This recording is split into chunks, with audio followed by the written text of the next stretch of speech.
Regardez cette merveille d'ingénierie. Des centaines de tonnes de métal défiant la gravité. Mais comment est-ce possible? Comment un avion vole-t-il réellement? La réponse réside dans une application fascinante de la physique, principalement régie par deux piliers scientifiques, les lois du mouvement de Newton et le principe de Bernoulli. Aujourd'hui, nous allons décortiquer la science derrière le vol à travers les 4 forces fondamentales qui gouvernent chaque instant dans les airs. Tout vol est un équilibre constant entre 4 forces. 2 agissent verticalement, la portance qui le soulève et le poids qui l'attire vers la terre. 2 agissent horizontalement, la poussée générée par les moteurs qui le propulsent vers l'avant et la traînée, la résistance de l'air qui tente de le ralentir.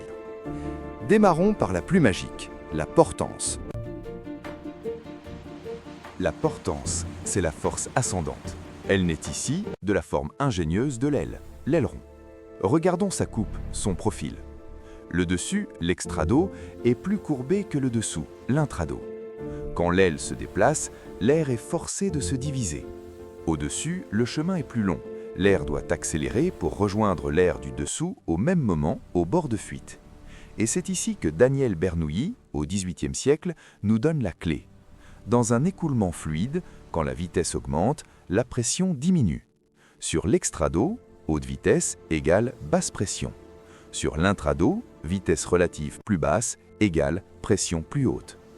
Cette différence de pression entre le dessous et le dessus crée une force nette vers le haut, la portance. Et les physiciens l'ont quantifiée par cette équation. La portance, L, dépend de L, force de portance, en newton, ρ, masse volumique de l'air, en kg par mètre cube. Plus l'air est dense, froid et à basse altitude, plus la portance est grande. V, vitesse de l'avion par rapport à l'air, en mètres par seconde. La portance augmente avec le carré de la vitesse, ce qui la rend extrêmement importante. S, surface à l'air de référence, surface des ailes en mètres carrés. CL, coefficient de portance, sans dimension. Il est déterminé par la forme du profil d'aile, extrado et intrado, et l'angle d'attaque, alpha.